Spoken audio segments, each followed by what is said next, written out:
Karena selalu tidak berhasil, akhirnya sang istri menggunakan strategi rayuan. Ikatlah tubuhku dengan rambut-rambutku.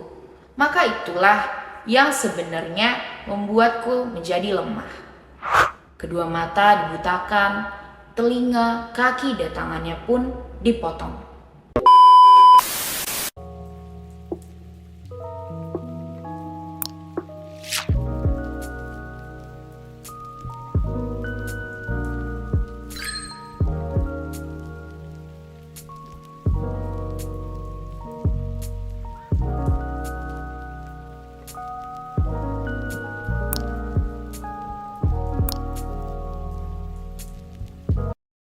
Assalamualaikum warahmatullahi wabarakatuh. Apa kabar sahabat Laila?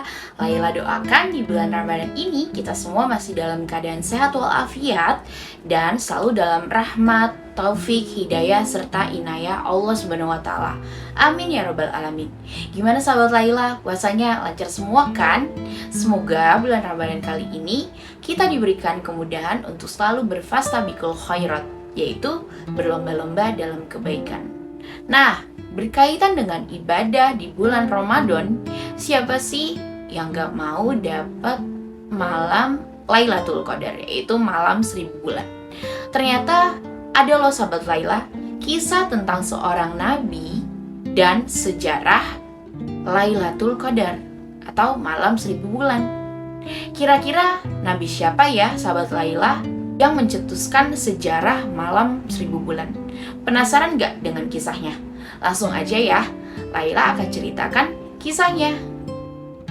Diceritakan dalam kitab Mukasyafatul Qulub karya Imam Al-Ghazali.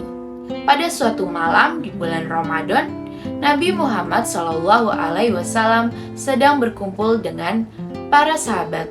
Tiba-tiba seorang sahabat melihat Nabi Muhammad SAW tersenyum lalu bertanya, "Apa yang membuatmu tersenyum, wahai Rasulullah?" Rasulullah pun menjawab, "Diperlihatkan kepadaku hari akhir ketika semua manusia dikumpulkan di padang mahsyar. Semua nabi dan rasul berkumpul bersama umatnya masing-masing. Kemudian masuk ke surga. Ada salah seorang nabi dengan membawa pedang, tidak memiliki pengikut satupun. Masuk ke dalam surga.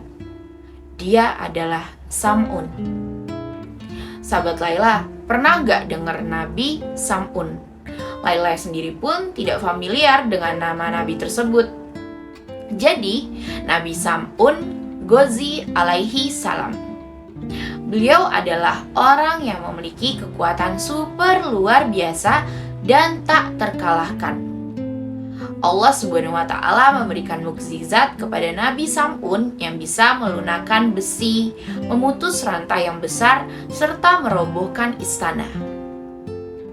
Nabi Sam'un berasal dari Palestina, tepatnya di Gaza. Beliau diutus berdakwah untuk kaum Bani Israel di tanah Romawi. Nabi Sam'un memiliki sebuah senjata mirip pedang yang terbuat dari rahang unta bernama liha jamal. Konon ceritanya, hanya dengan pedang tersebut, Nabi Sam'un telah membunuh ribuan kaum kafir. Ketika Nabi Sam'un haus, pedang itu dapat mengeluarkan air, dan ketika beliau lapar, pedang itu bisa menumbuhkan daging. Masya Allah banget ya mukjizat yang diberikan Allah kepada beliau ya sahabat Laila. Pada masa itu, paganisme tumbuh begitu subur di kalangan Bani Israel. Istilah paganisme itu umum digunakan untuk merujuk pada praktik dan tradisi para penyembah berhala ya sahabat Laila. Semua orang menjadi penyembah berhala dan hanya mementingkan harta benda. Maka diutuslah Nabi Sam'un untuk menyampaikan risalah Allah Subhanahu wa taala dengan penuh ketakwaan. Dalam berdakwah, beliau selalu menyebut la ilaha illallah, artinya tiada Tuhan selain Allah. Namun karena begitu sesatnya mereka, hingga Nabi Sam'un tidak memiliki pengikut satu orang pun. Hal itu tak menjadi masalah baginya. Dengan ketangguhan dan kekuatan yang dimiliki Nabi Sam'un, terus menentang penguasa pada waktu itu bernama Raja Israel. Nabi Sam'un Ghazi selalu memenangkan pertempuran melawan kaum kafir dan tidak pernah kalah. Hingga akhirnya Raja Israel memakai cara-cara licik untuk menaklukkan Nabi Sam'un. Sang raja mengadakan sayembara kepada siapapun yang berhasil mengikat dan membawa Nabi Sam'un ke istana. Maka akan diberikan imbalan emas dan permata yang sangat banyak. Raja Israel kemudian mempunyai ide untuk menawarkan hadiah kepada istri Nabi Sam'un. Raja bertanya, "Wahai istri Sam'un, apakah kamu mencintai suamimu?" Sang istri pun menjawab, "Tentu saja Raja." Kemudian Raja bertanya lagi, "Kamu tahu kan bahwa suamimu membuat kita semua ketakutan?" Sang istri Nabi Sam'un pun menjawab, "Tentu saya juga tahu itu Raja."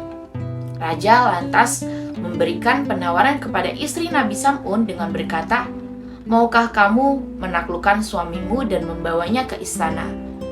Atas keberhasilanmu, kelak akan diberikan imbalan berupa emas dan permata yang berlimpah." Tergiur akan penawaran sang raja, maka istri Nabi Sam'un pun menyanggupinya dan berkata, "Baik Raja, saya siap." Kemudian oleh raja diberikan tali untuk mengikat tubuh Nabi Sam'un. Percobaan di hari pertama, sang istri menunggu Nabi Sam'un yang sedang sholat. Namun, karena terlalu lama sholat, akhirnya sang istri mengantuk hingga ketiduran. Hari berikutnya, ketika Nabi Sam'un sedang tertidur, sang istri kemudian mengikat badannya Nabi Sam'un, lantas terbangun dan bertanya, "Wahai istriku, apakah engkau yang mengikat tubuhku?" Sang istri pun menjawab, "Aku hanya mencoba mengetes seberapa kuatkah dirimu." Kemudian tanpa kesulitan tali itu diputus langsung oleh Nabi Sam'un dan terlepas dari tubuhnya. Percobaan ketiga pun menemui hal yang sama. Karena selalu tidak berhasil, akhirnya sang istri menggunakan strategi rayuan.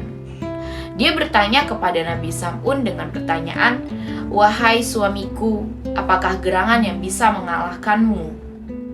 Karena cinta dan sayangnya Nabi Sam'un kepada sang istrinya, beliau kemudian lantas menjawab, "Ikatlah tubuhku dengan rambut-rambutku." Maka itulah yang sebenarnya membuatku menjadi lemah.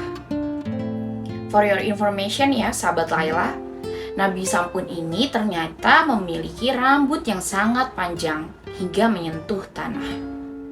Maka keesokan harinya sang istri pun mengikat tubuh Nabi Sam'un dengan potongan rambutnya sendiri. Setelah lemah tak berdaya, sang istri tega-teganya mengabarkan kepada Raja Israel. Kemudian dibawalah tubuh Nabi Sam'un ke istana. Di sana ternyata beliau disiksa dan akan dibunuh secara perlahan. Kedua mata dibutakan, telinga, kaki, dan tangannya pun dipotong. Atas kejadian itu Allah SWT memerintahkan malaikat Jibril turun dan menemui Nabi Sam'un. Lalu malaikat Jibril pun bertanya, "Apa yang engkau inginkan, wahai Nabi Allah?" "Saya minta ampun atas kesalahan yang seharusnya tidak saya beritahukan kepada siapapun termasuk istri saya. Dan saya meminta agar kekuatan saya dikembalikan hingga bisa menggerakkan tiang istana ini." Seketika itu juga kekuatan Nabi Sam'un dikembalikan oleh Allah SWT. Hingga beliau bisa menghancurkan tiang dan merobohkan istana. Reruntuhan istana menjatuhi masyarakat, sang Raja Israel dan bahkan istrinya sendiri pun meninggal. Hanya Nabi Sam'un saja yang masih hidup. Kemudian dikembalikan kedua kaki, tangan, telinga, dan mata beliau. Nabi Sam'un kemudian bersumpah bahwa dia akan melawan kebatilan dan beribadah selama 1000 bulan tanpa henti. Dalam cerita nabi-nabi, Nabi Sam'un telah melaksanakan ibadah puasa di siang hari dan sholat malam selama lebih kurang 1000 bulan tanpa terputus. Masya Allah banget ya.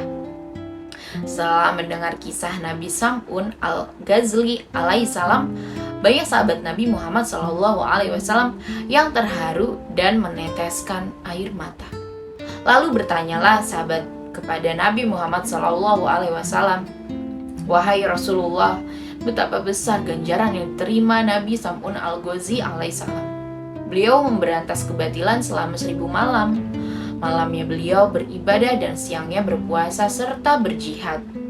Sedangkan kami, ya Rasulullah, kami yang lemah ini tidak mampu melakukan ibadah itu." Kemudian Nabi Muhammad SAW pun terdiam sejenak. Di saat itulah turun wahyu dari Allah Subhanahu wa taala surat Al-Qadar ayat 1-5 sebagai berikut. Sesungguhnya kami telah menurunkannya Al-Quran pada malam kemuliaan. Dan tahukah kamu apakah malam kemuliaan itu? Malam kemuliaan itu lebih baik dari 1000 bulan. Pada malam itu turun malaikat-malaikat dan malaikat Jibril dengan izin Tuhannya untuk mengatur segala urusan.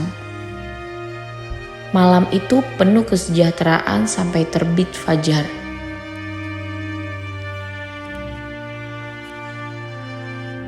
Surat Al-Qadar ayat 1-5. Rasulullah kemudian bersabda, "Burulah malam Lailatul Qadar ini.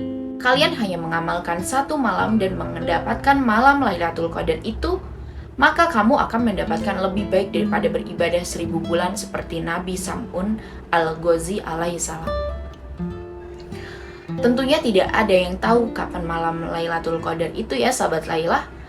Malam di mana cahaya surga menerangi bumi, malam di mana Tuhan menyeka air mata dan dosa-dosa manusia.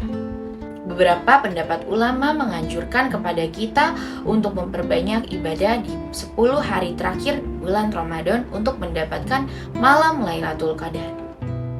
Maka tidak ada salahnya pada kesempatan kali ini Laila mengajak kepada kita semua untuk berbondong-bondong meningkatkan ibadah, baik sholat malam, membaca Al-Quran, hingga iktikaf di masjid guna memohon ampunan dan keridhaan Allah Subhanahu wa taala di bulan Ramadan ini. Oke sahabat Laila, sekian dulu videonya. Semoga apa yang Laila sampaikan bisa bermanfaat untuk sahabat Laila dimanapun berada. Terima kasih yang sudah menonton video ini sampai habis. Kurang lebihnya Laila mohon maaf. Jangan lupa di like, di subscribe, dan di share ke sahabat-sahabat kalian semua ya. Dan jangan lupa di klik loncengnya supaya kalian gak ketinggalan sama video di YouTube channel Cahaya Laila. Selamat menjalankan ibadah puasa sahabat Laila. Wassalamualaikum warahmatullahi wabarakatuh.